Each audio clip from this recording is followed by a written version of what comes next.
What's on, ladies and gentlemen? My name's Ross, I like games, and today we need to have a little bit of a chat about a new super rare card from OPO4, Kingdoms of Conspiracy, Kingdoms of Intrigue, call it what you will. Either way, we've got a new super rare, and I am pretty gosh darn happy about it. So let's go and have a look at the debut in the One Piece card game of Sabo. Now, annoyingly, and I'm getting through One Piece pretty quickly, I'm up to issue 160, doing at least 10 issues a day. I'm going to Japan at the very end of July. I intend to be up to date with One Piece by the time I leave. It's going to happen, ladies and gentlemen. I'm going to know my stuff. Sabo hasn't come around yet. I don't really know who this is. They look alright. I don't know, we'll figure it out later. The more important thing is we've got a new super rare, and it looks like it could be a very, very interesting card, and one that could help out these black decks rather nicely. So we have got and we've got some other cards we'll have a look at the end as well. So we have got a black card here, 5 cost, 6,000 power. I'm assuming it's counter plus 1,000, although it's not, I believe, actually confirmed yet. And what we've got here is, like I say, 5 cost, 6,000 power, fine. Blocker. Blocker's alright here.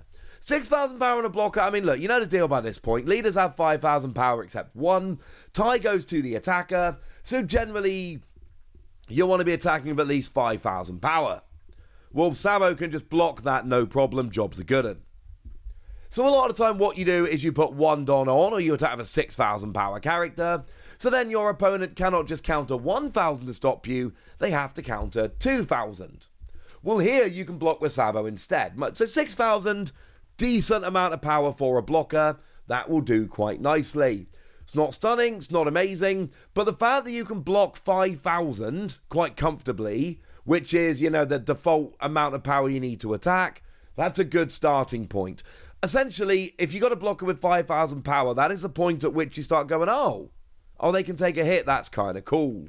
But there is a second skill here, which I think it's fair to say is a little bit more interesting.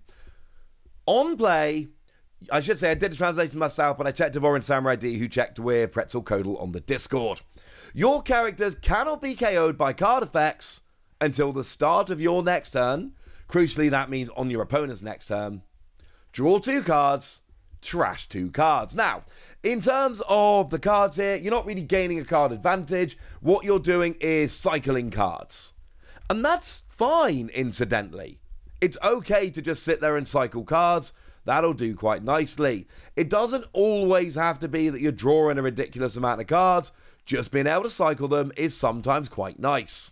You're seeing more cards, you're choosing which cards go into the trash, and that's rather lovely. But there is actually something else going on here, because there was a super rare I showed you a little while back, I think the first one revealed from the set.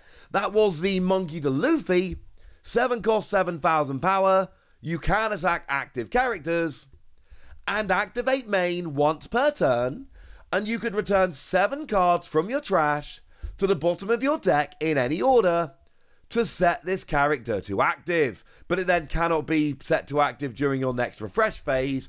So essentially, when you do this, you've either got to take a turn off from attacking, or you get kind of 2 turns, like 2 attacks on the same turn, like 2 turns in one, but then you've always got to put 7 cards from your trash to the bottom of your deck, and the first turn you're not able to do that, you've essentially got to take a turn off attacking because you don't refresh.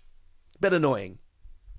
But here's the thing, if you want to be doing this, if you want to be using this a couple of turns in a row, one thing you really need to be able to do here is get a bunch of cards in your trash so that there are 7 cards in your trash, because that's when you're going to run out.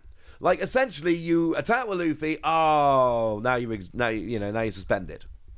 Well, that's alright, because then you put 7 cards from your trash at the bottom of your deck, and you go active and you're fine.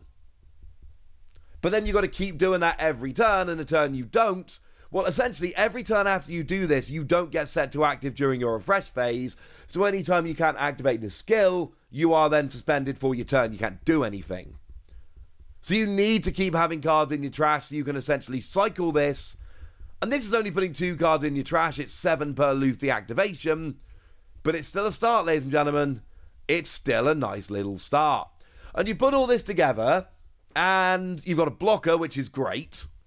You can't be KO'd by card effects, which is actually sneaky, because it means if your opponent tries to take you out to stop you blocking, now effects that return you to the hand will work, but effects that actually KO you won't work. That is pretty gosh darned important. So you got a blocker who can't be KO'd by effects, and then all your other characters cannot be KO'd by effects. It is all of your characters, not your other characters. It is all of them. It says Sibitewa, which is just basically all of them. And you get to draw 2 cards, you get to see 2 extra cards, and you get to trash 2 cards, which, okay, fine, that's not always ideal, but at least you get to choose which ones, and you get to choose after you draw. And you get to get extra cards in the trash for Luffy. This seems pretty good by me. As a fun little side note here, this was actually revealed in this month's Psycho Jump magazine, which I do have sitting next to me on my desk. It is the one that had the Chibi Luffy promo, which is rather lovely, and a bunch of other cool stuff in it as well, but mostly the Chibi Luffy promo. Sweet! So that's the new Super Rare Black card that has gone and been revealed, but there are a couple of others that have gone and been revealed, including the really rather good-looking Yokozuna. It's a purple card, free cost, 3,000 power, and again, you've got blocker encounter plus 1,000. And I like to try and theme these videos a little bit. 2 ones that have got, and to be fair, it all depends on like what's actually revealed to cover. But still, this has been revealed. I'm delighted. Go team. So you've got yourself a blocker, and you've got, when your opponent attacks, Don -1, choose one of your opponent's characters with 2 cost or less, and return it to their hand. Now, what is really important here is that this is a purple character. Generally speaking, as a general rule, this is for black cards. Black cards are the ones that reduce cost and then have skills based around the cost of a character, because you can cheat it. There are a bunch of black cards around that can reduce the cost of characters. So you see something like this and you're like, wow, it's not really a 2 cost, is it? It's, you know, a 2 cost that you bring down.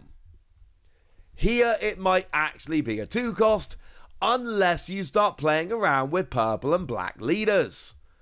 And we do have a purple and black leader. It's Z. Or Z, really, honestly. Or Zephyr, as it's actually in English. I was looking at a Japanese scan. Sorry. And here we've got the dual colour purple and black leader. When attacking, Don -4. KO one of your opponent's characters that cost 3 or less, and then give this leader plus 1,000 power during this turn. But mostly for our purposes, it means that you can play black cards that reduce the cost of your opponent's cards, so then you can take advantage of this. Is anyone seriously going to be playing this and then going, right, well, this is great, this is going straight in my Zephyr deck? I'm going to go ahead and assume not. Zephyr has not been, and look, I know it's popped up here and there, okay? I follow, like, everything I can with this game. I know that there have been a few deck lists popping up here and there that have done well at some smaller tournaments with Zephyr. If you're playing Zephyr, might I suggest a blocker that can bounce your opponent's characters is great. And it is. I am just personally a little bit concerned that this is, not good enough to really make you turn around and go, oh yeah, no, Zephyr, that's my boy now. I will say this is still a good card. It's still a free cost 3,000 power blocker. It still lets you bounce a 2 cost back to your opponent's hand. And there are a bunch of 1 and 2 cost blockers. So your opponent attacks and you get to bounce one of their cards back. And that's kind of amazing. Of course, you could bounce back one of their attackers.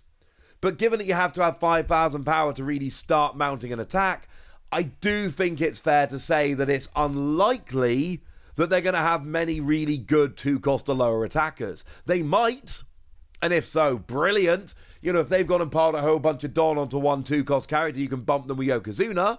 Although I don't know what they would if you've got Yokozuna on the board. But still, you can bounce whatever you like, and that's nice. So there we go, ladies and gentlemen. Couple new bloggers to talk about. I'm excited. I think you should be excited. But I want to know how excited you are in the comment section. So go nuts. Be nice. And then make sure you like this video, subscribe to this channel, follow me on Twitter at The Wasi. That's where we talk about One Piece and card games and all kinds of fun things. And please do consider checking out patreon.com/PTCG Radio, where you can support the channel, get some bonus podcasts, join a Discord, all kinds of fun things. But by far, the most important thing as always, look after yourselves till next time, would ya? Thank you very much for watching. My name's Ross, and you've been watching Wasi Plays.